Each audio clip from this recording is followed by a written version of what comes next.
where the mind is without fear and the head is held high, where knowledge is free.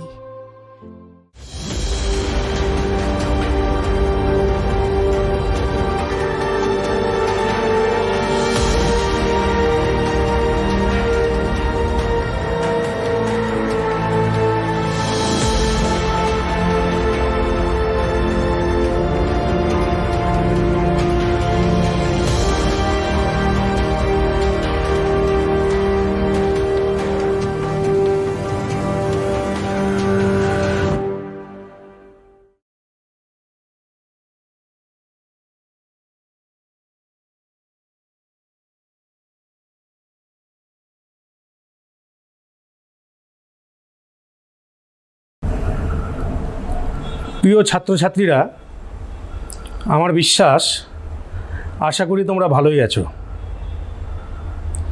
Corona মহামারীর কারণে দীর্ঘ কয়েক মাস যাবৎ সমস্ত স্কুল কলেজ বন্ধ রয়েছে। এই সময়কালে তোমরা তোমাদের পড়াশোনা যাতে চালিয়ে যেতে পারো সেই কারণে মালদা জেলা প্রশাসন এবং মালদা জেলা শিক্ষা বিভাগের উদ্যোগে অনলাইন ক্লাসরুমের আয়োজন করা হয়েছে। এই অনলাইন ক্লাসরুমে আমি তোমাদেরকে স্বাগত জানাই। আমি সঞ্জয় কুমার মণ্ডল, মানিকচক শিক্ষানিকেতনের দর্শনের শিক্ষক। আজকে আমরা এমন একটা বিষয় আলোচনা করতে যাচ্ছি আর কি, সেটা ভারতীয় দর্শনের একটা অধ্যায়, চারবাক দর্শন। তোমরা এর আগের ক্লাসেই পরিচিতি লাভ করেছো আর কি, যে আমরা ভারতীয় দর্শনকে যদি দুটো ভাগে যদি ভাগ করি, একটা আস্তিক দর্শন এবং একটা নাস্তিক দর্শন।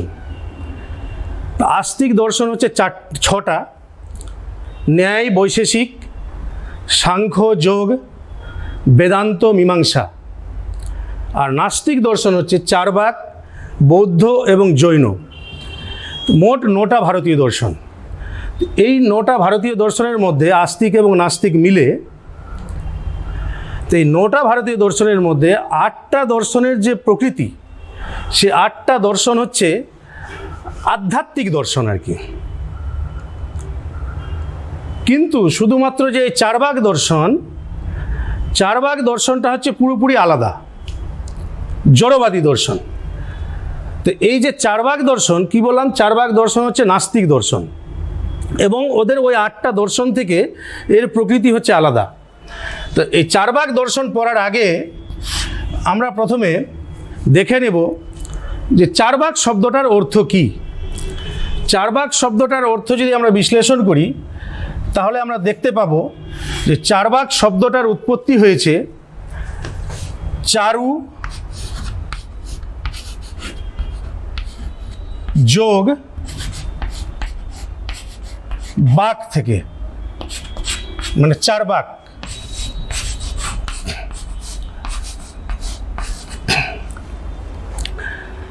চারু শব্দের অর্থ যদি বিশ্লেষণ করা যায়, তো চারু কথার অর্থ হচ্ছে মধুর বা মনোরম।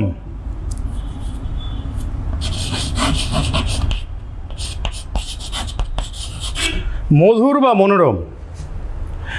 তো এই আর কথা শব্দটাকে যদি বাক শব্দটাকে যদি বিশ্লেষণ করা হয়, তো বাক শব্দের অর্থ হচ্ছে কথা বা ভাষা বা বাক্য। আবার একবার বলছি, চারু কথাটার অর্থ হচ্ছে মধুর বা মনোরম বা শ্রুতি মধুর বলা হতে পারে, বা সুন্দর বলা হতে পারে। আর বাক শব্দটার অর্থ হচ্ছে কথা বা ভাষা বা বাক্য। তাহলে দুটো শব্দকে আমরা যদি একযোগ করে চারবাক শব্দটার অর্থ যদি আমরা বিশ্লেষণ করি, তাহলে চারবাক শব্দটার অর্থ দাঁড়াচ্ছে যে মধুর কথা বা সুন্দর যারা কথা বলে, মনোরম যারা কথা বলে, তাদেরকেই বলা হচ্ছে চারবাক। তাহলে বুঝতে পেরেছো? তাহলে চারবাক দর্শনের অর্থটা যদি বিশ্লেষণ করি তাহলে আমরা বুঝতে পারছি যে যারা মধুর কথা বলে বা সুন্দর কথা বলে তাদেরকে বলা হচ্ছে চারবাক। এরকম একটা উদাহরণ তোমাদের দিই আর কি, যে কীরকম তারা কথা আর কি, যে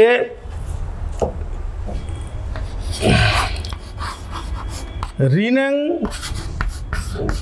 কৃত্তা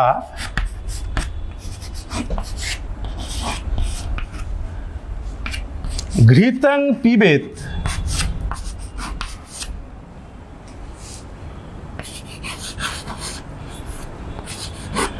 যাবৎ জীবেত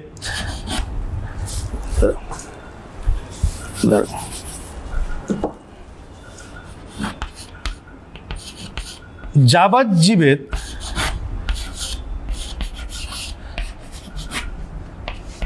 সুখং জীবেত।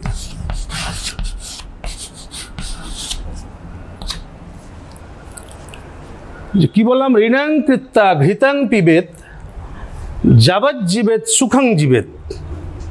এই কথাটা তোমরা অনেকে এর পূর্বে শুনেও থাকতে পারো আর কি। এটা সংস্কৃত শব্দ। এই শব্দটার বাংলা অর্থ যদি করা হয় তাহলে এরকম দাঁড়াচ্ছে যে ঋণ করে হলেও ঘি খাও, যতদিন বাঁচো সুখে বাঁচো। মানে এরকম মধুর কথাবার্তা এরা বলে থাকে। এবার আমরা চারবাক দর্শনের পরবর্তী বিশ্লেষণে যাওয়ার আগে আমরা প্রজেক্টরের মাধ্যমে দেখে নেব যে চারবাক দর্শনের মূল আলোচ্য বিষয় বা মূল কথাগুলো কি কি। তাহলে যেটা বললাম যে চারবাক দর্শনের কয়েকটি মৌলিক কথাগুলো, মৌলিক দিকগুলো কি কি, এটা আমরা প্রজেক্টরের মাধ্যমে দেখে নিই। যে চারবাক দর্শনের কয়েকটা মৌলিক কথার মধ্যে আমরা যদি আলোচনা করি, তো চারবাক দর্শন হচ্ছে অতি প্রাচীন দর্শন।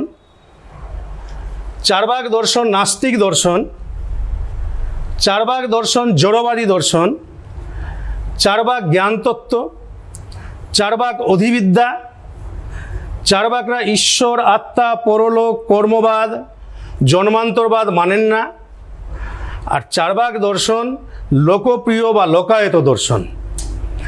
আমরা পুরো চারবাক দর্শনটা যদি আমরা পড়ি আর কি, তাহলে এই বিষয়গুলো আমরা দেখতে পাবো আর কি। এবার আমরা এক এক করে এক একটা বিষয় আমরা ধীরে ধীরে আমরা আলোচনা করব। তোমরা মন দিয়ে শুনবে, আর আশা করি তোমরা খাতা কলম নিয়ে বসেছো। যেগুলো প্রয়োজনীয় বিষয়গুলো তোমরা নোট করে নেবে, কারণ এগুলো তোমাদের পরবর্তীতে পরীক্ষাতে কাজে লাগবে। এবং পরীক্ষায় ভালো নাম্বার পেতে গেলে, ভালো রেজাল্ট করতে গেলে এই কাজগুলো কিন্তু তোমাদেরকে করতে হবে আর কি। ঠিক আছে, এবার আমরা তাহলে ব্ল্যাকবোর্ডে যাব, এক এক করে এই বিষয়গুলোকে বিশ্লেষণ করব। আমরা যে দেখলাম চারবাক দর্শনের মৌলিক কয়েকটা দিক যে আমরা দেখলাম পরপর প্রজেক্টরে, তো প্রথমেই ছিল চারবাক দর্শন অতি প্রাচীন দর্শন। এটা মানে কিভাবে আমরা বুঝবো আর কি, যে চারবাক দর্শন এতটাই প্রাচীন যে এর কোনো প্রামাণ্য গ্রন্থ এখনো পর্যন্ত পাওয়া যায়নি। মানে এর এতটা প্রাচীনত্ব আর কি। কারণ প্রাচীনত্ব যদি না থাকতো তাহলে এর কিন্তু আমরা প্রামাণ্য গ্রন্থগুলো কিন্তু পেতাম। তো এর কথাগুলো আমরা বিভিন্ন চারবাক বিরোধী, বা পরে আমি ওই জায়গায় যাচ্ছি আর কি ডিটেলসে, চারবাক বিরোধী বিভিন্ন সমালোচনা, দু একটা বিভিন্ন জায়গায় বিক্ষিপ্ত আলোচনা থেকে চারবাক দর্শন সম্পর্কে আমরা জানতে পারি। পরবর্তী যে চারবাক দর্শনের যে মৌলিক দিক আলোচনায় যে পরবর্তীটা বিষয়, যে চারবাক দর্শন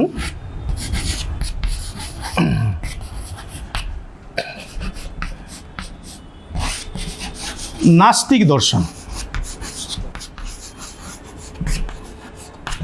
চারবাক দর্শন নাস্তিক দর্শন কেন? যে চারবাক দর্শন বেদ বিরোধী, বেদকে বিশ্বাস করে না বলে চারবাক দর্শনকে নাস্তিক দর্শন বলা হয়। ভারতীয় দর্শনে তিনটে নাস্তিক দর্শন, চারবাক, বৌদ্ধ এবং জৈন। তার মধ্যে একটা অন্যতম নাস্তিক দর্শন হচ্ছে চারবাক দর্শন।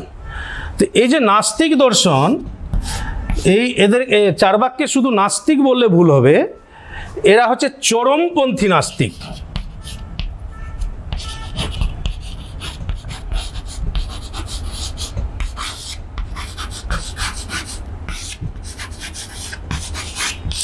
চরমপন্থী নাস্তিক। একে চরমপন্থী কেন বলা হয়? বেদের বিরোধিতা এরা তীব্রভাবে করে বলেই এদেরকে কিন্তু চরমপন্থী নাস্তিক দর্শন বলা হয়। তাহলে ক্লিয়ার? তাহলে বুঝতে পেরেছো তাহলে যে চার্বাক দর্শন নাস্তিক দর্শন কেন? যেটা বেদকে বিরোধিতা করে। আর চরমপন্থী নাস্তিক কেন বলা হচ্ছে? যে চার্বাকরা বেদকে তীব্রভাবে বিরোধিতা করে। ধরো এখান থেকে যদি প্রশ্ন থাকে যে চার্বাক দর্শনকে চরমপন্থী নাস্তিক দর্শন বলা হয় কেন, তাহলে উত্তরটা আমরা স্বাভাবিকভাবে দিতে পারবো যে চার্বাক দর্শনে যেহেতু বেদের বিরোধিতা তীব্রভাবে করা হয়, এই কারণে চার্বাক দর্শনকে বলা হয় চরমপন্থী নাস্তিক দর্শন। বুঝে গেছো আশা করি? এই বিষয়গুলো যাদের যেটা পয়েন্ট আউট করার মনে হবে আর কি, খাতায় তোমরা লিখে নিতে পারো।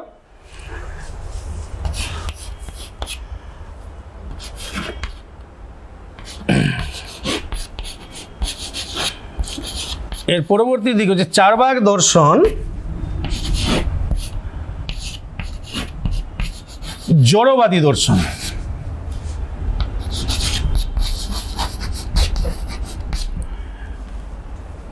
এটা খুব গুরুত্বপূর্ণ পয়েন্ট। চার্বাক দর্শনকে জড়বাদী দর্শন বলা হয়। ভারতীয় দর্শনে দুটো প্রকৃতি লক্ষ্য করা যায় আর কি। একটা হচ্ছে আধ্যাত্মবাদ, একটা হচ্ছে আধ্যাত্মবাদ আর একটা হচ্ছে জড়বাদ। ঠিক আছে? এই যে জড়বাদ, তো আস্তিক এবং নাস্তিক মিলে যে মোট যে 9টা ভারতীয় দর্শন আর কি, তার মধ্যে 8টা ভারতীয় দর্শনই হচ্ছে আধ্যাত্মবাদী দর্শন। তাহলে আধ্যাত্মবাদী দর্শনটা কি আর জড়বাদী দর্শনটা কি, এটা আগে আমাদেরকে বুঝতে হবে। যে আধ্যাত্মবাদী দর্শন এই কারণে বলা হয় আর কি, যারা ঈশ্বর, আত্মা, পরলোক, কর্মবাদ, জন্মান্তরবাদ এইগুলোকে যারা বিশ্বাস করে তাদেরকে বলা হয় আধ্যাত্মবাদী দর্শন আর কি। আধ্যাত্মবাদী, বাদ থেকে এসে বাদী। তাহলে বিষয়টা কি বললাম? তাহলে আধ্যাত্মবাদী দর্শন কাদেরকে বলা হচ্ছে? যারা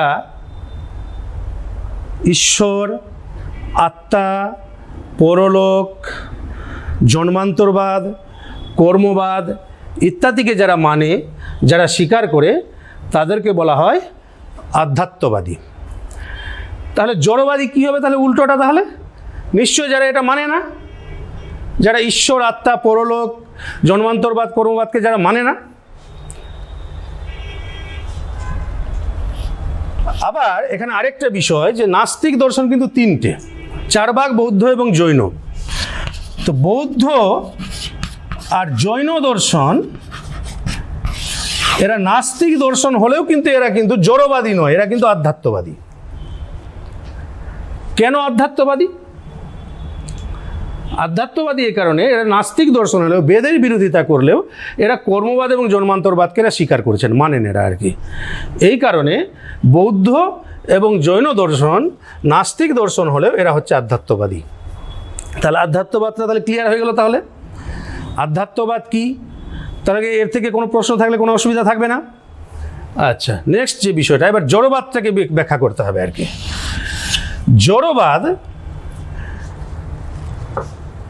ভারতীয় দর্শনে মোট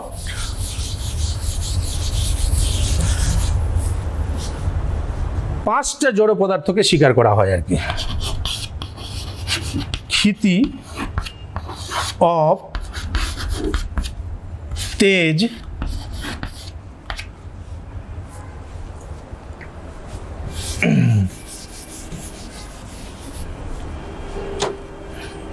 মরুত,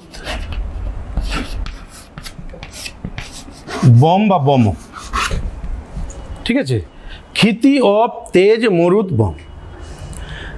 এই 5টা যে জড় পদার্থকে স্বীকার করা হয়, এই 5টা জড় পদার্থকে বলা হয় পঞ্চভূত। পঞ্চভূত। কিন্তু চার্বাকরা 5টাকে স্বীকার করেন না, 4টাকে স্বীকার করেন। এই যে 4টা, এই যে বোম কে স্বীকার করেন না। তার আগে একটা কথা বলে নিই আর কি, যে ক্ষিতি, অপ, তেজ, মরুদ, বম, এগুলোর অর্থ হয়তো অনেকে নাও বুঝতে পারো, এগুলো একটু বলে দিই। ক্ষিতি মানে হচ্ছে পৃথিবী। অপ মানে হচ্ছে জল। তেজ মানে হচ্ছে আগুন। মরুত মানে হচ্ছে বায়ু। আর বম মানে হচ্ছে আকাশ। তাহলে ক্লিয়ার হলো? তাহলে আরেকবার বলি, ক্ষিতি হচ্ছে পৃথিবী, অপ হচ্ছে জল, তেজ হচ্ছে আগুন, মরুদ হচ্ছে বায়ু, আর বম হচ্ছে আকাশ। এই 5টা, এই পঞ্চভূত এর মাধ্যমেই জগৎ সৃষ্টি হয় আর কি। তো এই 5টা ভূতের মধ্যে বম বা আকাশকে, এটার অর্থ হচ্ছে আকাশ, আকাশকে চার্বাকরা কিন্তু স্বীকার করেন না আর কি। এরপরে নেক্সট আলোচনায় আছে ডিটেলসে, আমি একটু বলে নিই এখানে, যে বোম বা আকাশ প্রত্যক্ষযোগ্য নয় ওদের কথাতে আর কি।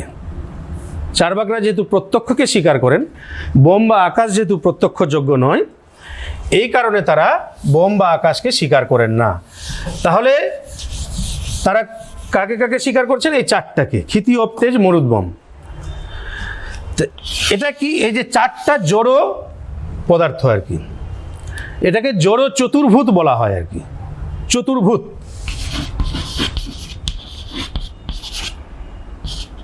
বা ভূত চতুষ্টয়। চতুর্ভূত, চতুর মানে 4, চতুর্ভূত মানে ভূত চতুষ্টয়, মানে 4টা জড় পদার্থকে স্বীকার করছে। তারা বলছে এই জগৎ উৎপত্তির পিছনে জগতের যা কিছু, জীব জগৎ, জড় জগৎ যা আছে, সমস্ত কিছু সৃষ্টি হয় এই 4টা জড় পদার্থের সংমিশ্রণের ফলে। কিন্তু আধ্যাত্মবাদী দর্শন যারা, আধ্যাত্মবাদী দার্শনিকরা মনে করেন যে জগৎ সৃষ্টি করেছে ঈশ্বর আর কি। কিন্তু এরা কিন্তু এই মতবাদের বিরোধী আর কি। এই জন্য এদেরকে বলা হয় জড়বাদী দর্শন। ভারতীয় দর্শনের মোট একটাই দর্শন হচ্ছে জড়বাদী দর্শন। এবার তাহলে নেক্সট আলোচনায় যাচ্ছি। তাহলে বুঝে গেছো আশা করি এটা। পরবর্তী বিষয় যে চার্বাক জ্ঞান তত্ত্ব।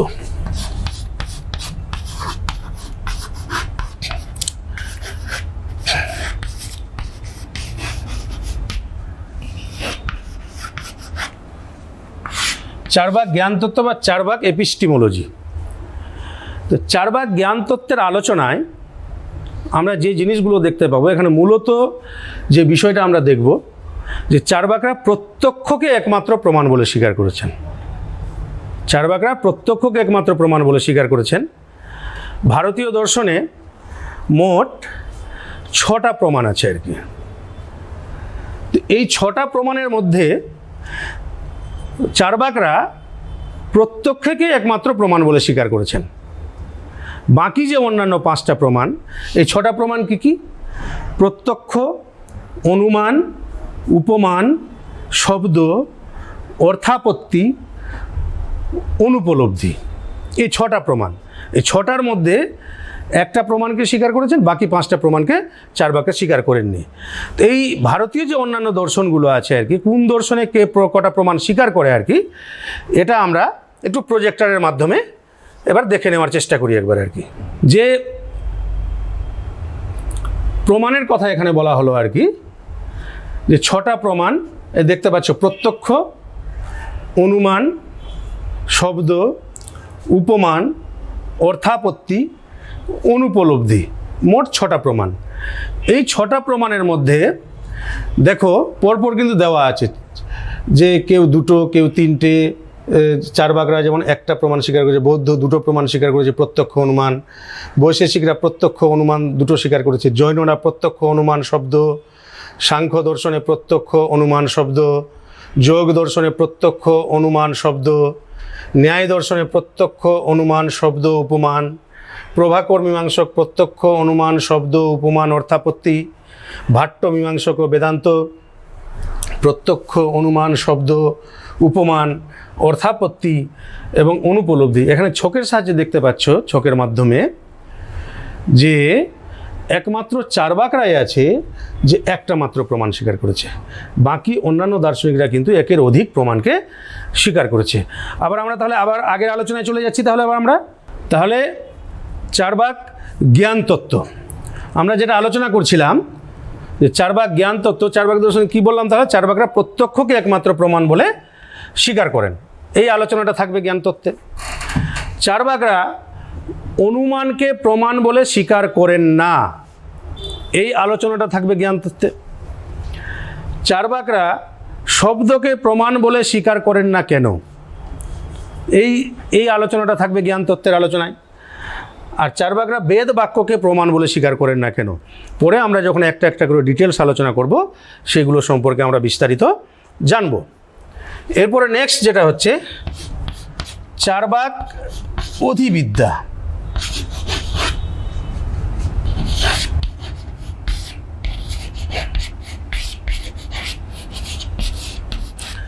আচ্ছা, চার্বাক অধিবিদ্যার আলোচনায় আমরা কি দেখব?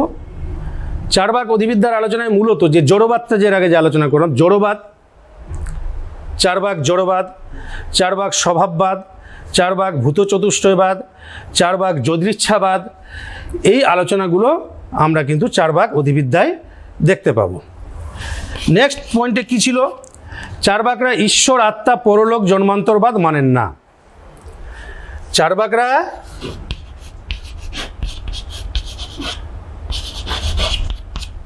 ঈশ্বর,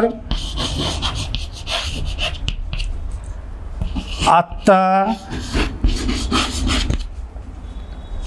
পরলোক,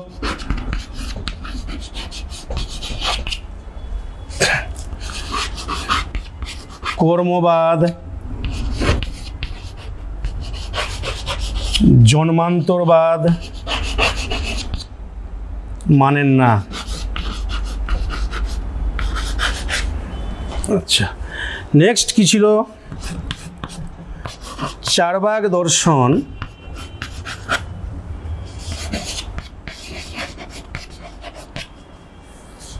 লোকপ্রিয়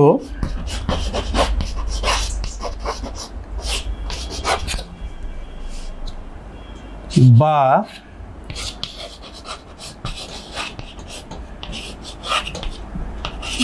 লোকায়ত দর্শন। চার্বাক দর্শন লোকপ্রিয় বা লোকায়ত দর্শন। লোক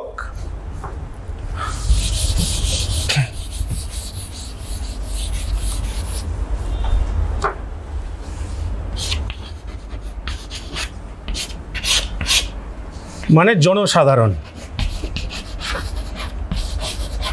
মানে জনসাধারণের প্রিয়। কারণ কি? চার্বাক দর্শন যে তীব্র বেদ বিরোধী এবং এর কথাগুলো যে সুন্দর সুমধুর কথা, সেই কারণে জনসাধারণের কাছে, সাধারণ লোকের কাছে এই চার্বাক দর্শন খুব সমাদৃত এবং মনোগ্রাহী। এই কারণে চার্বাক দর্শনকে বলা হয় লোকপ্রিয় দর্শন বা লোকায়ত দর্শন। তাহলে বিষয়টা বুঝলে? তাহলে এখান থেকে ধরো কোশ্চিন আসতে পারে যে চার্বাক দর্শনকে লোকায়ত দর্শন বলা হয় কেন? যে চার্বাক দর্শন সাধারণ লোক বা সাধারণ জনসাধারণের কথাগুলোকে বেশি গুরুত্ব দিয়ে আলোচনা করেছে, মনোনিবেশ করেছে, মনোগ্রাহী এর কথাগুলো। সেই কারণে সাধারণ মানুষ চার্বাক দর্শনকে বেশি পরিমাণে গ্রহণ করেছে অন্যান্য দর্শন থেকে। সেই কারণে চার্বাক দর্শনকে বলা হয় লোকপ্রিয় দর্শন বা লোকায়ত দর্শন। এরপরে আমরা যাব যে চার্বাক দর্শনের প্রতিষ্ঠাতাকে। তাহলে চার্বাক দর্শনের মৌলিক দিকগুলো তোমরা বুঝে গেলে। এরপর চার্বাক দর্শনের প্রতিষ্ঠাতা। চার্বাক দর্শনের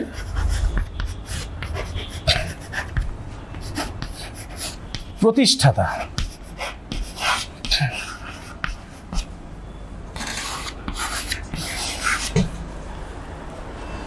চার্বাক দর্শন কে প্রতিষ্ঠা করেছেন? চার্বাক দর্শনের প্রতিষ্ঠাতা নিয়ে ভারতীয় দার্শনিকদের মধ্যে যথেষ্ট মতভেদ রয়েছে আর কি। ভারতীয় দার্শনিকরা চারবাক দর্শনের প্রতিষ্ঠাতা নিয়ে ঐক্যমতে পৌঁছাতে পারেননি। চারবাক দর্শন কে প্রতিষ্ঠা করেছে? কেউ কেউ বলেন যে চারবাক নামে একজন ঋষি ছিলেন। এই চারবাক নামে যে ঋষি বা মুনি, তার নামানুসারেই নাকি চারবাক দর্শনের নাম হয়েছে চারবাক দর্শন। তাহলে একটা যুক্তি। দ্বিতীয় যুক্তি হচ্ছে যে চারবাক দর্শন নাকি চর্ব ধাতু থেকে উৎপন্ন হয়েছে। চর্ব কথার অর্থ হচ্ছে চর্বণ, যাকে বলা হয় বা খাওয়া দাওয়া।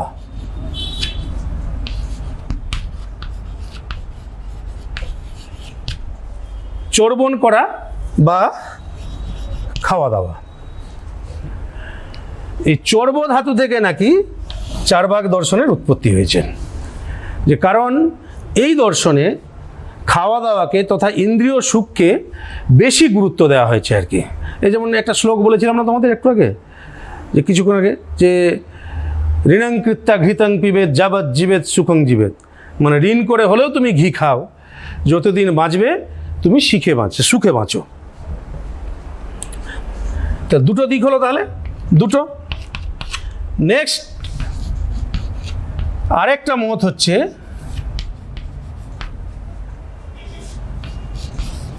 দেবগুরু বৃহস্পতি নাকি চারবাক দর্শনের প্রতিষ্ঠাতা। দেবগুরু বৃহস্পতি, দেবতাদের গুরু। কিভাবে? নাকি বৃহস্পতির আরেকটা নাম নাকি চারু। এই চারু কথাটা থেকে নাকি চারবাক দর্শনটার নামকরণ করা হয়েছে আর কি। তাহলে চারবাক দর্শনের নামকরণ নিয়ে এই রকম বিভিন্ন মতামত উঠে এসেছে দার্শনিকদের কাছ থেকে। চারবাক নামে একজন ঋষি ছিলেন, তার নাম অনুসারে চারবাক দর্শন। চর্ব ধাতু থেকে চারবাক দর্শন, বা দেবগুরু গুরু বৃহস্পতি, তার একটা নাম হচ্ছে চারু, সেখান থেকে নাকি চারবাক দর্শনের উৎপত্তি হয়েছে। তাহলে এই যে চারবাক দর্শনের উৎপত্তি সংক্রান্ত বিষয়টা আমাদের মোটামুটি ক্লিয়ার হলো, আশা করি বুঝতে পেরেছ। এরপরে আমরা যেটা নেক্সট পয়েন্টে যাব আলোচনায়, চারবাক দর্শনের প্রামাণ্য গ্রন্থ কি কি।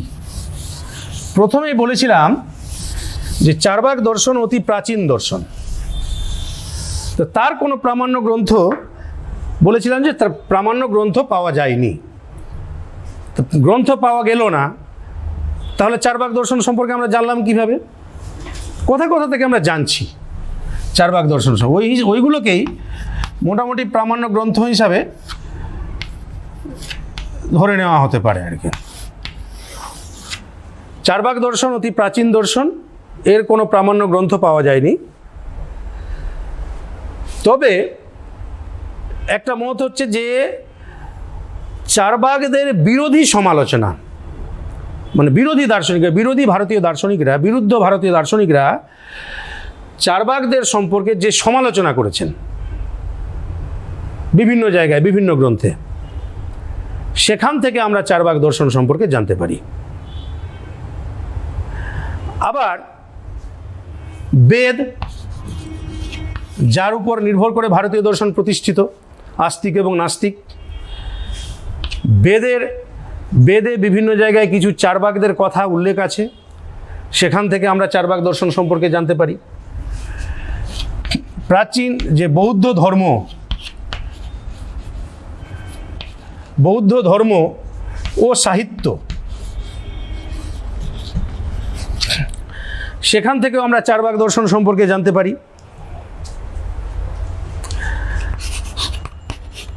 রামায়ণ, মহাভারত,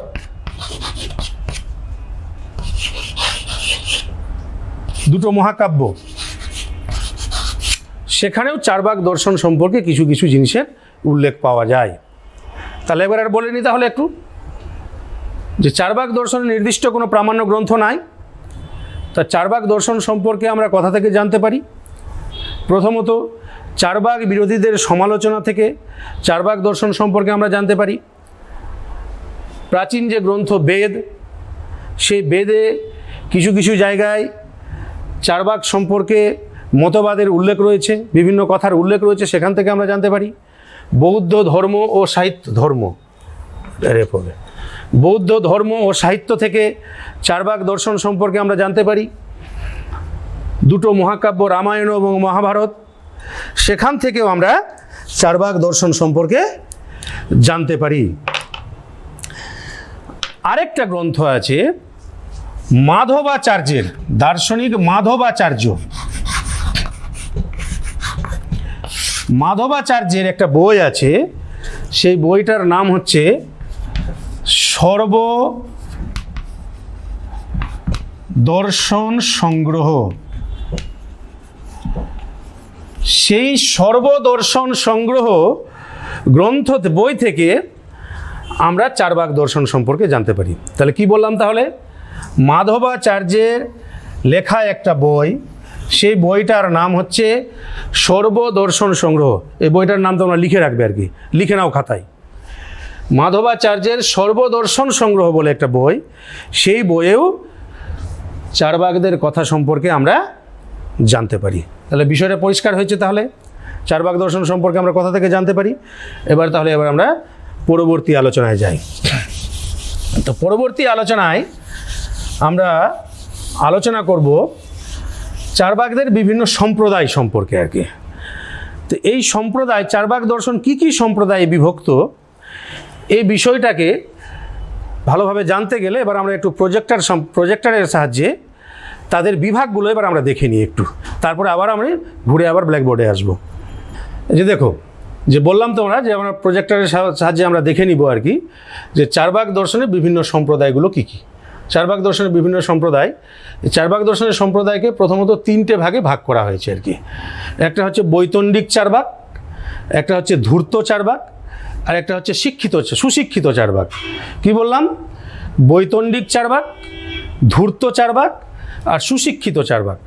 তার পরবর্তীতে এসে দেখো যে বৈতণ্ডিক চারবাক আর ধূর্ত চারবাক, এদেরকে বলা হয় চরমপন্থী চারবাক আর কি।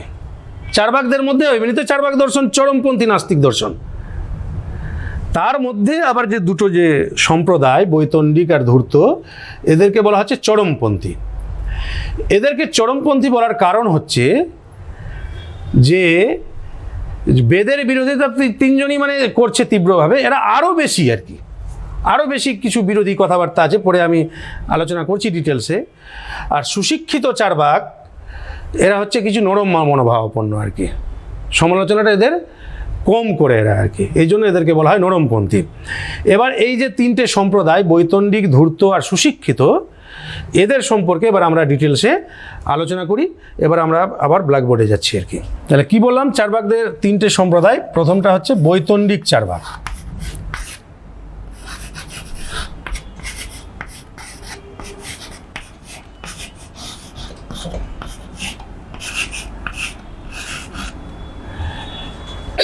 বৈতণ্ডিক চারবাক, বৈতণ্ডিক কথাটা এসছে বিতণ্ডা থেকে।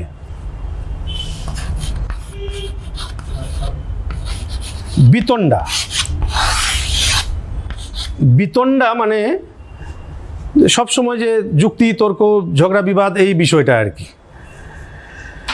তো মানে এই যে এই চারবাকদের নির্দিষ্ট কোনো কাজ ছিল না। এদের কাজ একটাই, যে অন্যের কথা বলে বেড়ানো, অন্যের সমালোচনা করা। এই জন্য বিতণ্ডা, ওখান থেকে নামটা এসছে বৈতণ্ডিক চারবাক। চারবাক দর্শনে একটা মাত্র প্রমাণ যে স্বীকার করা হয়, যে প্রমাণটা প্রত্যক্ষ প্রমাণ, এরা কিন্তু ওটাকেও স্বীকার করেন না, প্রত্যক্ষ প্রমাণটাকেও এরা স্বীকার করেন না আর কি। তাহলে ক্লিয়ার হলো? তাহলে বুঝতে পারলে তাহলে যে এদের সেরকম কোনো কাজ ছিল না। এদের হচ্ছে অন্যের মতবাদকে শুধু সমালোচনা করা, বিরোধিতা করা।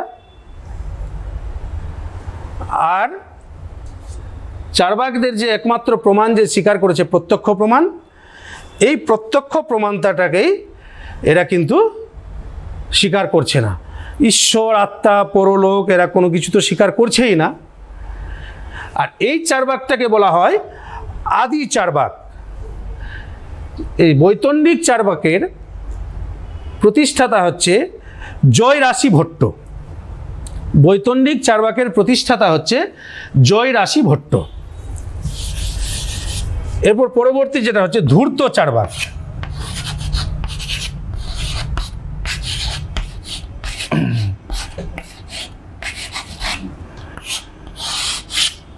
ধূর্ত চার্বাক এদের মতে প্রত্যক্ষই একমাত্র প্রমাণ। ঈশ্বর, আত্মা, পরলোক এরা এগুলোকে কিছুই স্বীকার করে না। ইন্দ্রিয়ের সাহায্যে আমরা যা কিছু জানতে পারবো সেগুলোকে তারা বিশ্বাস করে। এরপর হচ্ছে সুশিক্ষিত চার্বাক।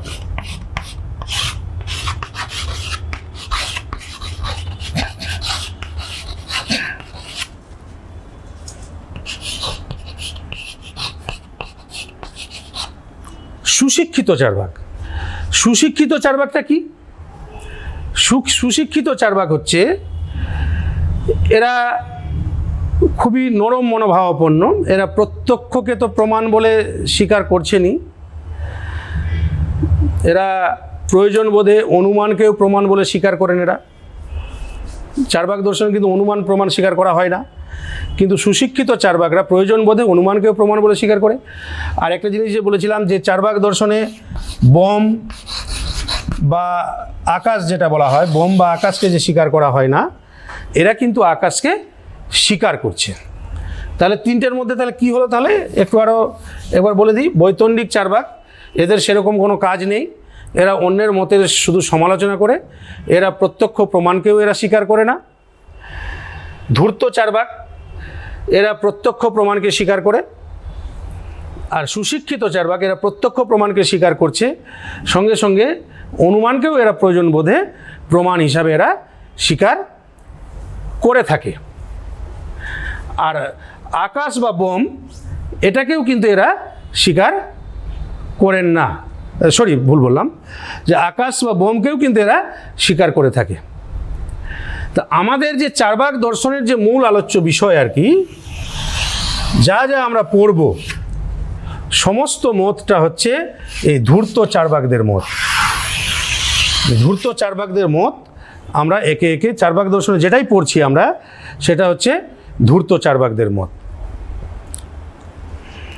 এবারে আমরা পরবর্তী আলোচনায় ধীরে ধীরে যাব চার্বাক জ্ঞান তত্ত্বের আলোচনা। চার্বাক জ্ঞান তত্ত্বের প্রথম যে আলোচনা সেটা হচ্ছে প্রত্যক্ষই একমাত্র প্রমাণ। প্রত্যক্ষকে চার্বাকরা কেন প্রমাণ বলে স্বীকার করেছেন, একমাত্র প্রমাণ বলে?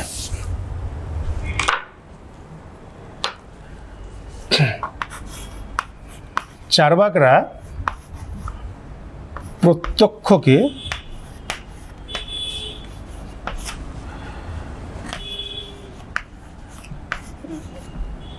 একমাত্র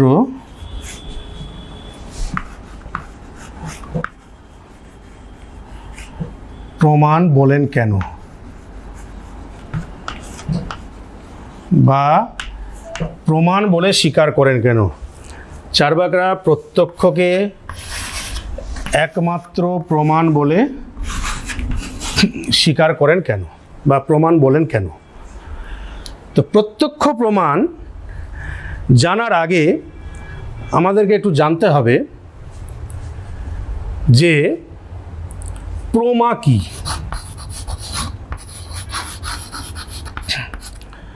আর প্রমাণটা কি।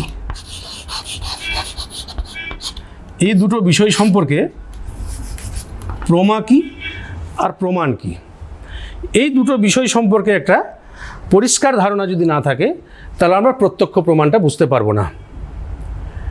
তাহলে বলি, তাহলে প্রমাটা কি? ভারতীয় দর্শনে যথার্থ জ্ঞান,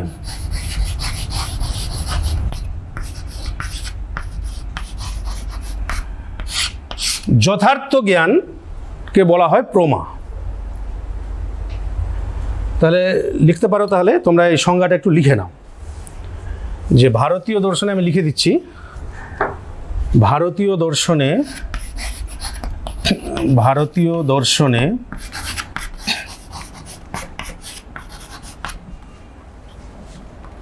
যথার্থ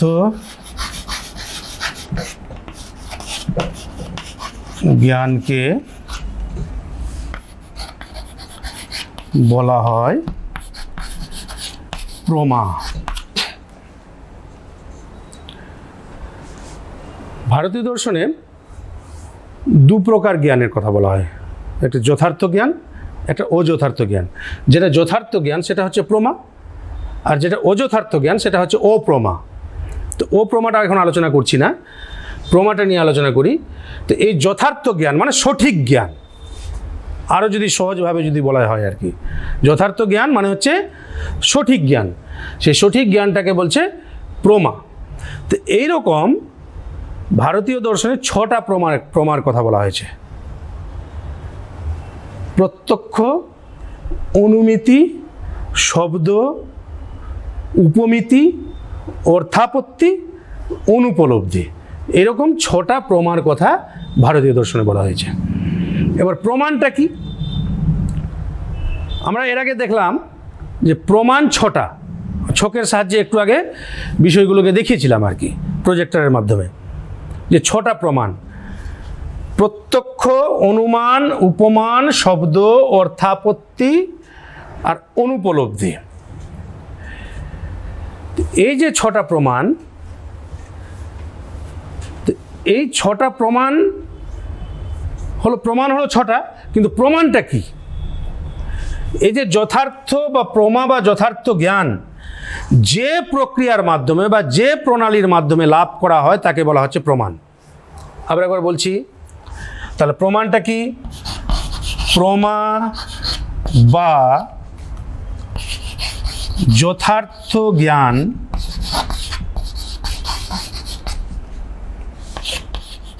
যে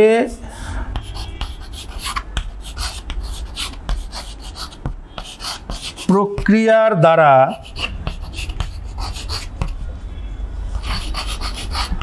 লাভ করা হয়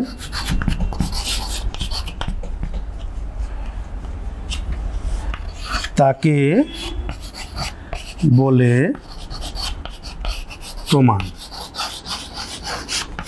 তাহলে কি বললাম? তাহলে প্রমা বা যথার্থ জ্ঞান যে প্রক্রিয়ার দ্বারা লাভ করা হয় তাকে বলা হয় প্রমাণ।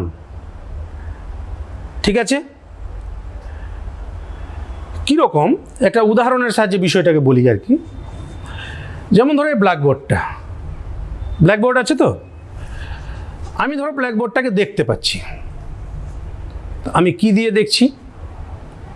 আমি চোখ দিয়ে দেখছি। তো চোখ দিয়ে দেখে কিসের জ্ঞান হলো? ব্ল্যাকবোর্ডের জ্ঞান হলো। তো ব্ল্যাকবোর্ডটা হচ্ছে এখানে প্রমা। আর আমি কিসের মাধ্যমে দেখলাম? চোখের মাধ্যমে দেখলাম। তো চোখটা হয়ে গেল প্রমাণ। ক্লিয়ার বিষয়টা? আরেকটা উদাহরণ দিই।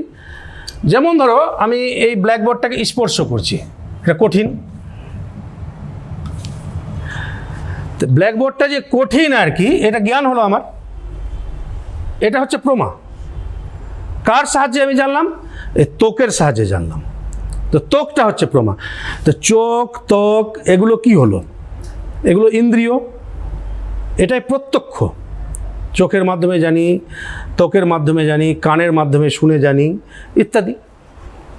তাহলে বিষয়টা ক্লিয়ার হয়েছে? তাহলে এবার তো চার্বাকরা তাহলে প্রমা কাকে বলে আর প্রমাণ কাকে বলে এই বিষয় সম্পর্কে তোমাদের কোনো সংশয় নাই? তাহলে পরবর্তী আলোচনা করি। তাহলে তো চার্বাকরা বলেছেন যে প্রত্যক্ষ মেকৈবম প্রমাণম। প্রত্যক্ষ মেকৈবম প্রমাণম, এটা সংস্কৃত শব্দ। প্রত্যক্ষ মেকৈবম প্রমাণম,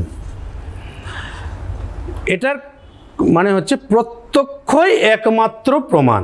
এটার বাংলা অর্থ হচ্ছে প্রত্যক্ষই একমাত্র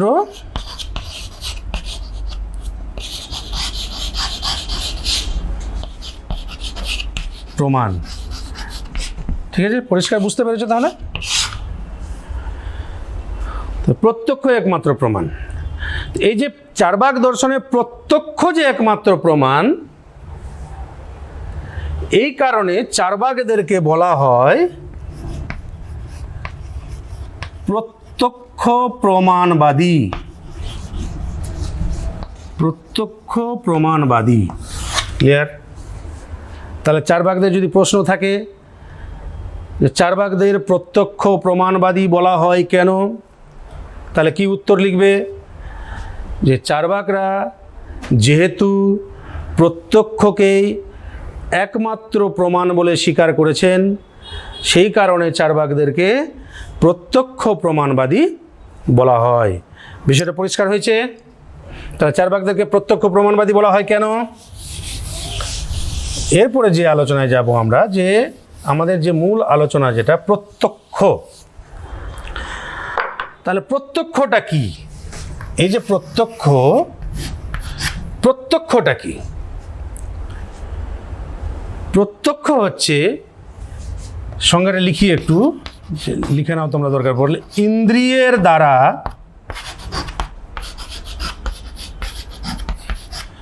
উৎপন্ন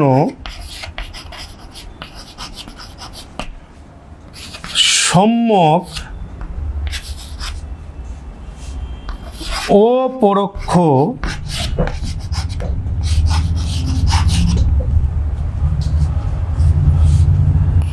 অনুভবকে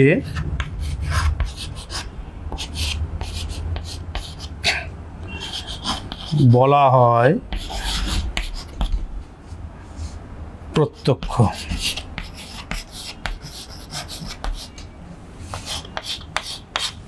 দেখো, প্রত্যক্ষের সংজ্ঞাটা লিখলাম, তোমরা বলে খাতায় লিখে রাখবে। ইন্দ্রিয়ের দ্বারা উৎপন্ন সম্যক অপরোক্ষ অনুভবকে বলা হয় প্রত্যক্ষ। এই সংজ্ঞাটাকে যদি বিশ্লেষণ করা হয়, তাহলে আমরা কি কি জিনিস পাচ্ছি?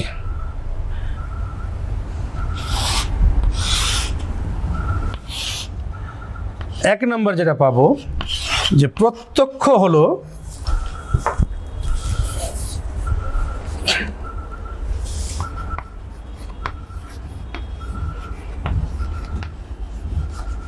অনুভব। এই যে অনুভব, এই যে প্রত্যক্ষ হলো অনুভব। দু নম্বর, প্রত্যক্ষ হলো অপরোক্ষ অনুভব।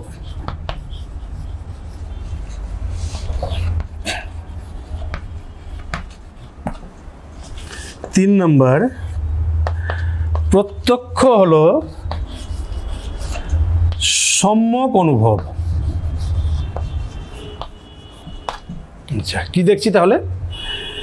প্রত্যক্ষের সংজ্ঞাটাকে যদি বিশ্লেষণ করা হয়, তাহলে আমরা দেখতে পাচ্ছি যে প্রত্যক্ষ হলো অনুভব, প্রত্যক্ষ হলো অপরোক্ষ অনুভব, আর প্রত্যক্ষ হলো সম্যক অনুভব।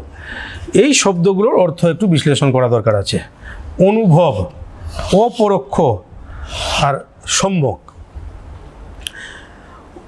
অনুভব হচ্ছে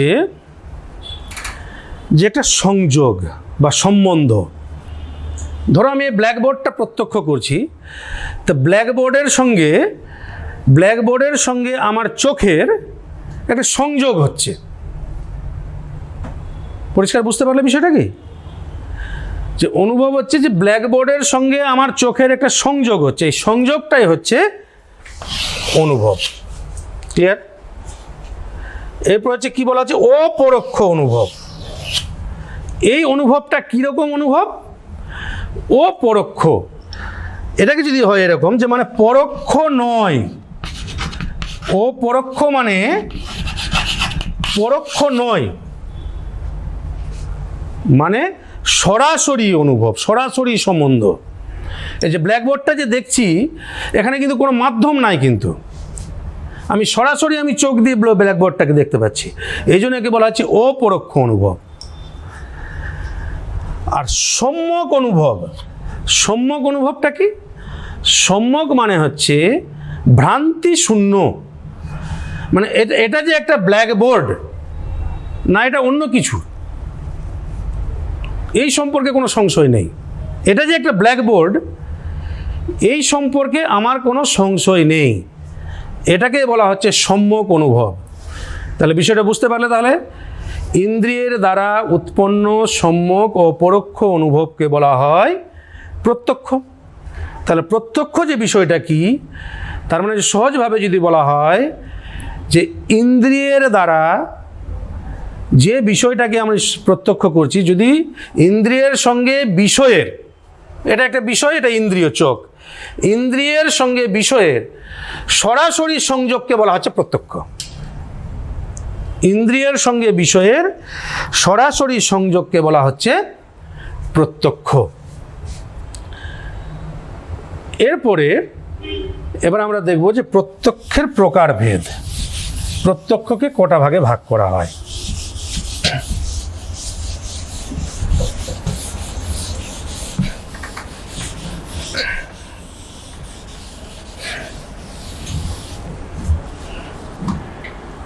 প্রত্যক্ষকে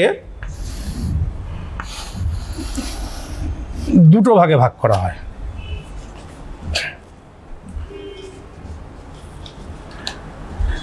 একটা হচ্ছে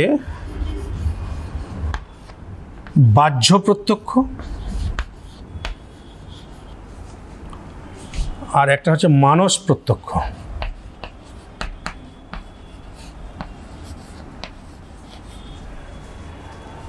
বাহ্য প্রত্যক্ষটা কোনটা?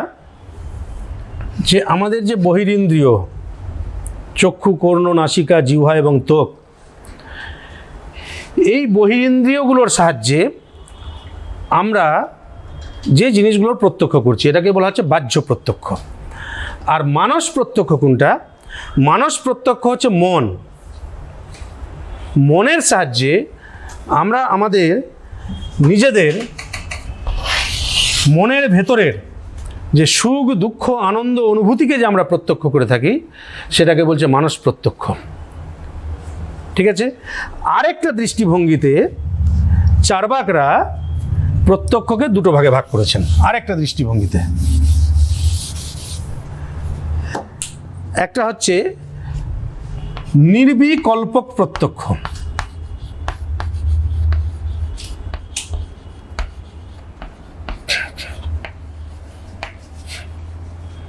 আর একটা হচ্ছে সবিকল্পক প্রত্যক্ষ।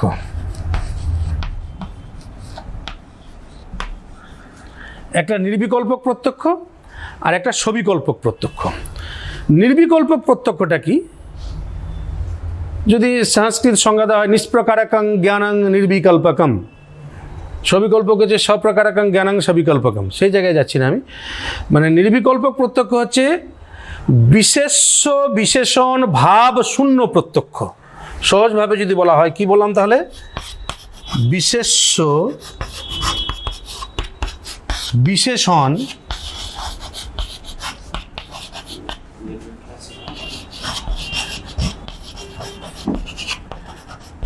ভাব শূন্য প্রত্যক্ষ।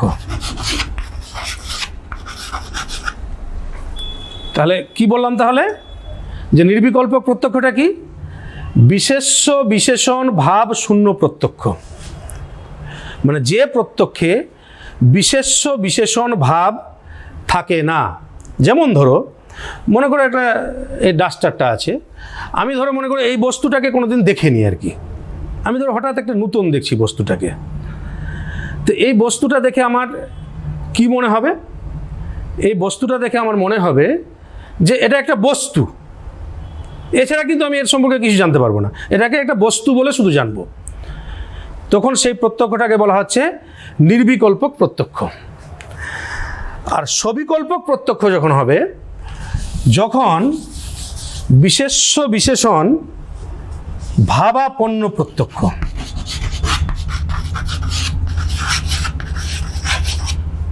বিশেষ্য বিশেষণ ভাবাপন্ন প্রত্যক্ষটাকে বলছে সবিকল্পক প্রত্যক্ষ, মানে বিশেষ্য বিশেষণ ভাব যেখানে আছে। বিশেষ্য মানে কি, যখন এই ডাস্টারটা আমি নাম জেনে নিলাম আর কি, এটা হচ্ছে একটা ডাস্টার, এর কাজ কি, এর রং কি ইত্যাদি এর সম্পর্কে যখন আমরা জেনে নিলাম, তখন সেই প্রত্যক্ষটা হয়ে গেল সবিকল্পক প্রত্যক্ষ। তাহলে বিষয়টা ক্লিয়ার হলো তাহলে, যে নির্বিকল্পক প্রত্যক্ষ কি আর সবিকল্পক প্রত্যক্ষ কি। মানে নির্বিকল্পক প্রত্যক্ষ হচ্ছে একেবারে প্রত্যক্ষের প্রাথমিক স্তর, এটা কোনো বস্তু আমি দেখিনি, প্রথম যে প্রত্যক্ষটা করছি সেই প্রত্যক্ষটাকে বলা হচ্ছে নির্বিকল্পক প্রত্যক্ষ। আর সবিকল্পক প্রত্যক্ষ হচ্ছে যখন সেই সম্পর্কে আমি পুরো ডিটেলস জেনে গেলাম, তার নাম কি, গুণ কি, জাতি কি ইত্যাদি, তখন সেটাকে বলা হয় সবিকল্পক প্রত্যক্ষ। এরপরে যে বিষয়টা এখানে লেখা আছে, চার্বাকরা প্রত্যক্ষকে একমাত্র প্রমাণ বলেন কেন।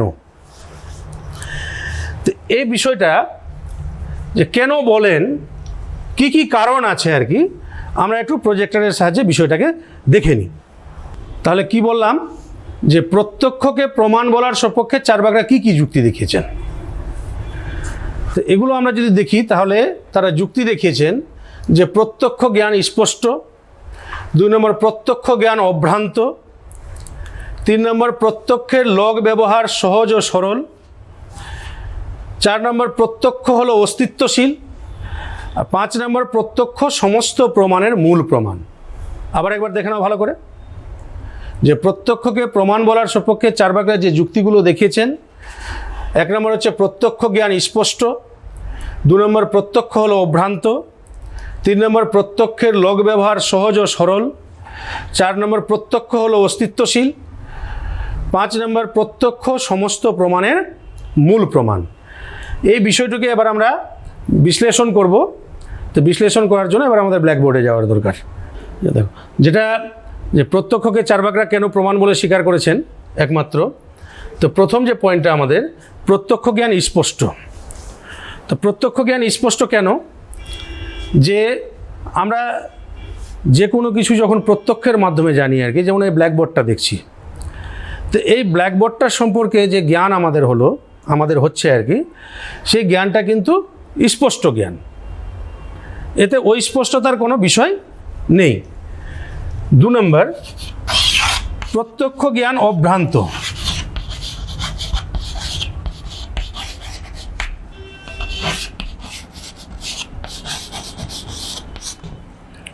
প্রত্যক্ষ জ্ঞান অভ্রান্ত। অভ্রান্তটা কেন বলা হচ্ছে, যেখানে ভ্রান্তির কোনো সম্ভাবনা নেই, যেহেতু আমি সরাসরি বিষয়টাকে প্রত্যক্ষ করছি, এখানে ভুল ভ্রান্তির কোনো সম্ভাবনা নেই, আমরা সঠিক জ্ঞান লাভ করছি। 3 নম্বর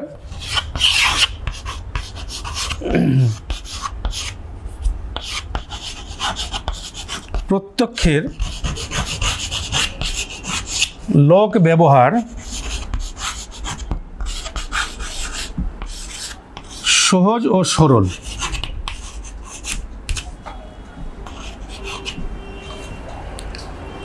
আমি নিজের চোখে সরাসরি দেখে যদি কারো কাছে কোনো কিছু যদি ব্যাখ্যা করি, তাহলে সেটা কিন্তু সহজে বোঝানো সম্ভব। সেটা যদি অন্যজনের কাছে শুনে যদি আমি বলি বা অন্যভাবে জেনে যদি আমরা বলি, তাহলে সেটা যতটা অসুবিধার, আমি যদি নিজে কোনো কিছু চোখে দেখে আমি কারো কাছে ব্যাখ্যা করছি, সেটা কিন্তু বোঝানো সহজ বা বলা সহজ। এই জন্য বলা হয় প্রত্যক্ষের লগ ব্যবহার সহজ ও সরল। প্রত্যক্ষ অস্তিত্বশীল।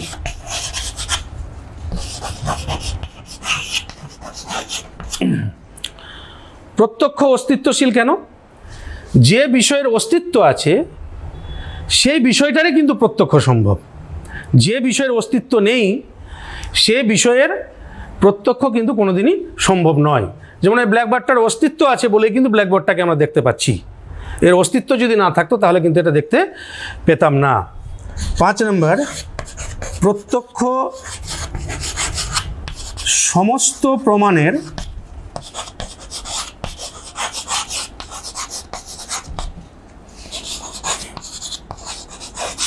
মূল প্রমাণ। প্রত্যক্ষকে বলা হয় সমস্ত প্রমাণের মূল প্রমাণ। কারণটা কি? আমরা অন্য কোনো প্রমাণের মাধ্যমে জ্ঞান লাভ করি না কেন, অনুমান হোক কি শব্দ হোক কি অর্থাপত্তি হোক কি অনুপলব্ধি হোক, যে কোনো প্রমাণের মাধ্যমে আমরা জ্ঞান লাভ করি না কেন, তো প্রথমে কিন্তু বিষয়টাকে প্রত্যক্ষের মাধ্যমেই কিন্তু যেতে হবে। আমি যদি প্রথমে প্রত্যক্ষ না করি তাহলে কিন্তু অন্য প্রমাণের মাধ্যমে কিন্তু আমরা জ্ঞান লাভ করতে পারবো না।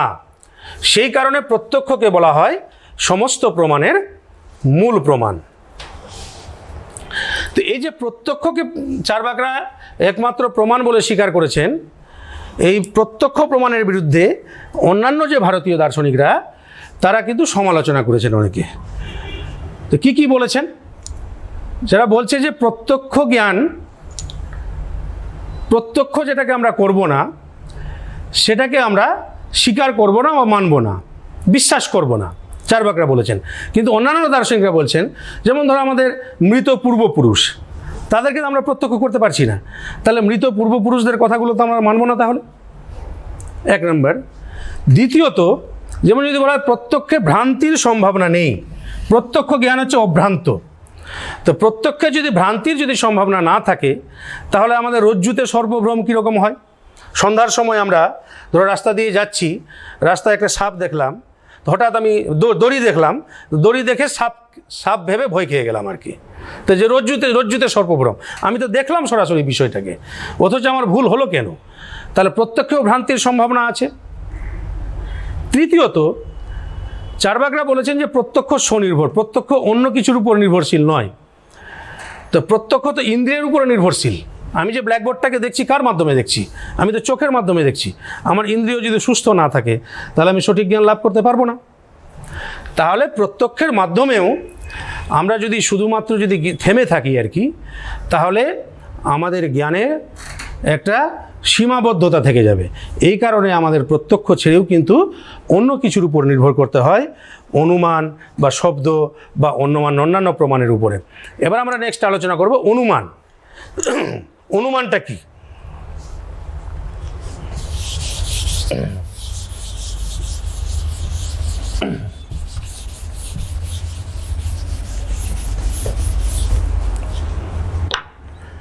চার্বাকরা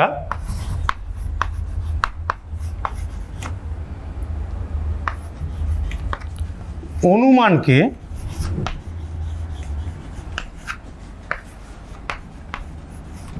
প্রমাণ বলে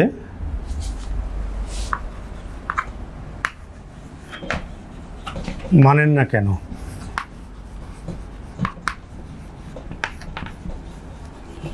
বা প্রমাণ বলেন না কেন? এই বিষয়টা জানতে হলে প্রথমে আমাদের জানতে হবে যে অনুমান কি।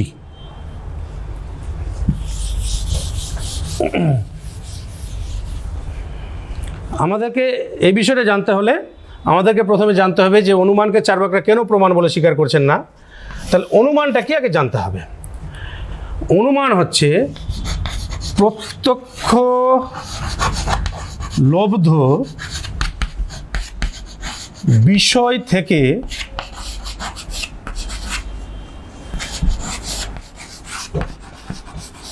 ব্যক্তি জ্ঞানের ভিত্তিতে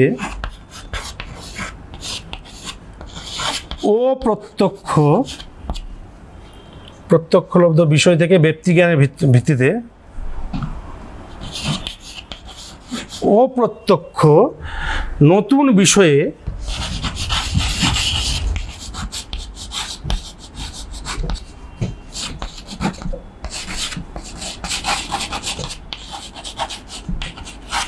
জ্ঞান লাভ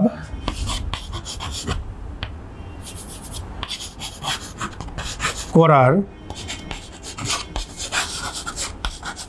প্রক্রিয়াকে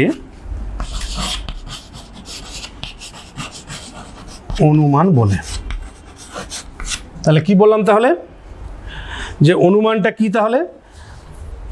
যে প্রত্যক্ষ লব্ধ বিষয় থেকে ব্যক্তি জ্ঞানের ভিত্তিতে অপ্রত্যক্ষ নতুন বিষয়ে জ্ঞান লাভ করার প্রক্রিয়াকে বলছে অনুমান। সহজ কথায় যদি বলি তাহলে দাঁড়ায় এরকম আর কি, জ্ঞাত বিষয়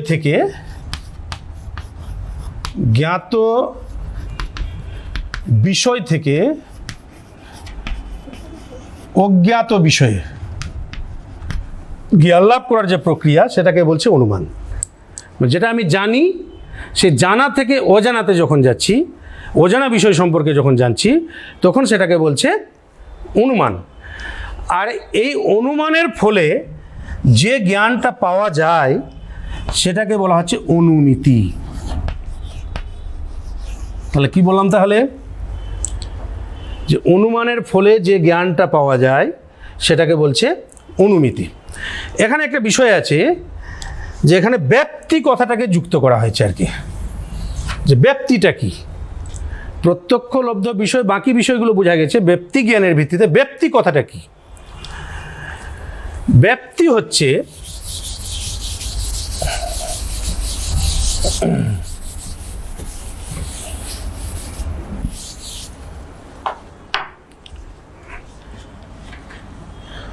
হেতু ও সাধ্যের মধ্যে নিয়ত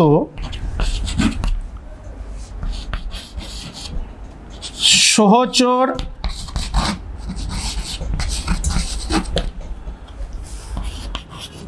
সম্বন্ধকে বলা হয় ব্যক্তি। কি বললাম? যে হেতু ও সাধ্যের মধ্যে নিয়ত সহচর সম্বন্ধকে বলা হয় ব্যক্তি। মানে হেতু ও সাধ্য, নিয়ত মানে সব সময়, সবকালে, সব সময় একসঙ্গে যদি অবস্থান করে, সহচর সম্বন্ধ, বলি সহচর কথাটা দুবার হয়ে গেছে, সহচর সম্বন্ধ মানে সব সময় সব কালে যদি একসঙ্গে অবস্থান করে, সহ অবস্থান,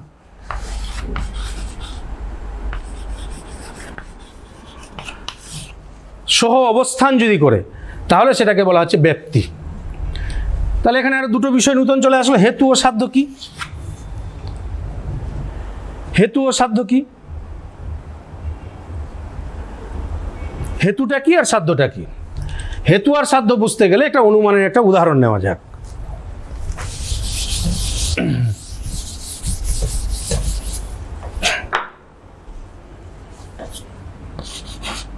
যত্র যত্র ধূমো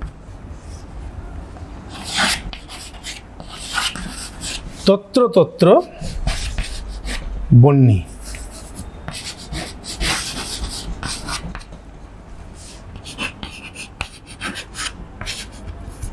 পর্বত ধূমবান, সুতরাং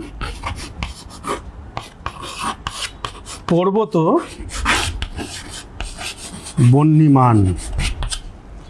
তাহলে কি বললাম? তাহলে যত্র যত্র ধূম তত্র তত্র বন্যী। পর্বত ধূমবান, পর্বত বন্যিমান। এটাকে সহজ যদি বাংলায় যদি বলা যায়, যেখানে যেখানে ধোঁয়া আছে সেখানে সেখানে আগুন আছে। বন্যী মানে আগুন। পর্বতে ধোঁয়া আছে, সুতরাং পর্বতে আগুন আছে।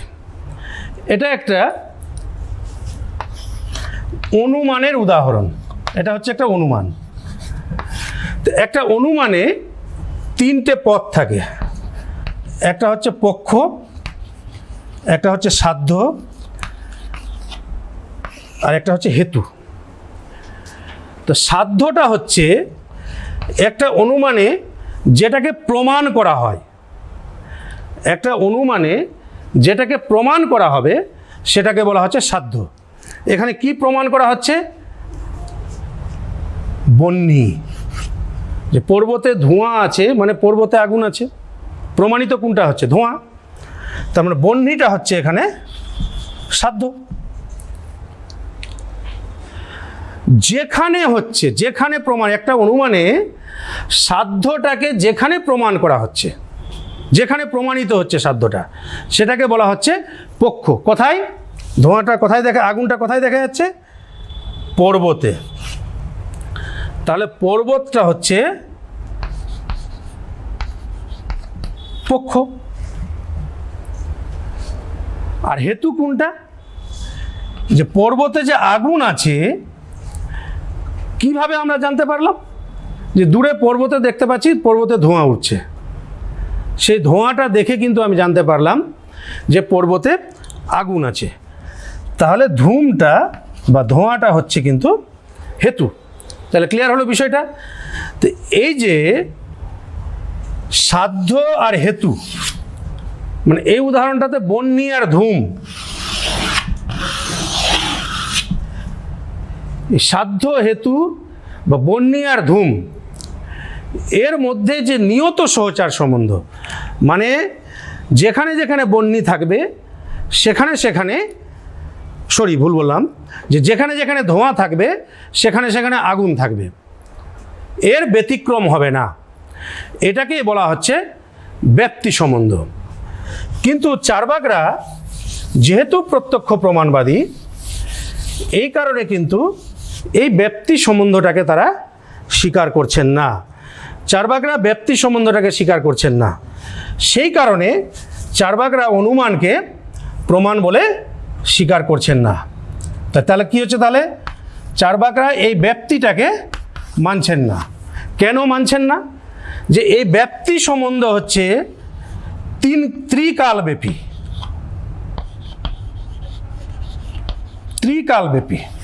মানে অতীত, বর্তমান এবং ভবিষ্যৎ।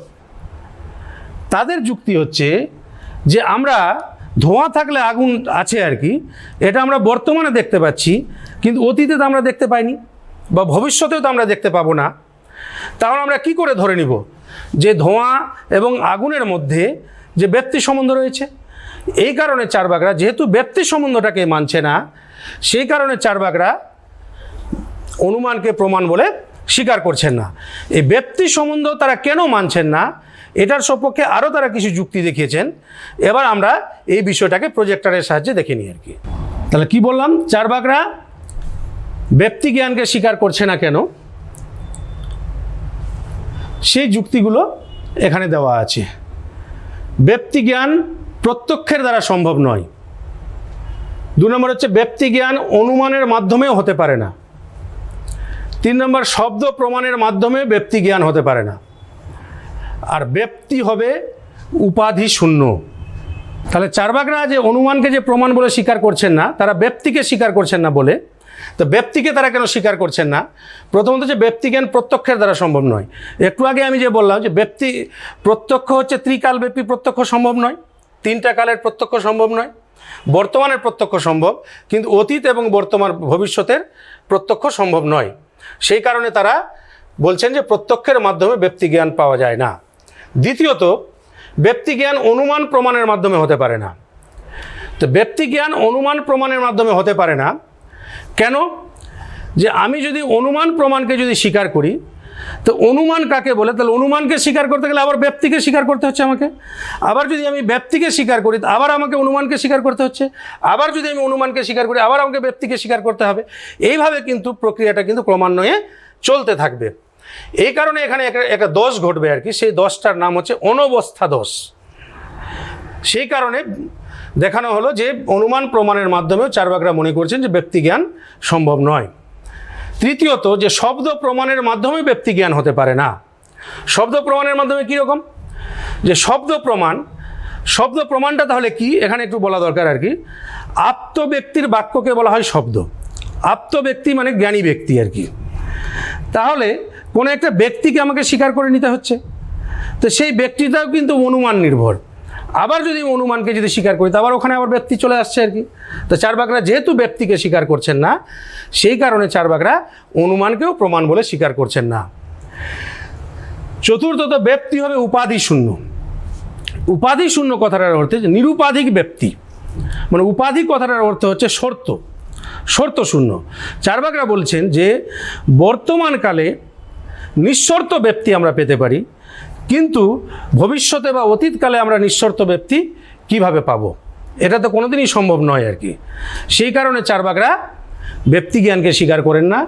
চার্বাকরা যেহেতু ব্যক্তি জ্ঞানকে স্বীকার করেন না, সেই কারণে চার্বাকরা অনুমানকেও প্রমাণ বলে স্বীকার করেন না। তাহলে চার্বাকরা অনুমানকে প্রমাণ বলে স্বীকার করছেন না, তা আমরা কি করব?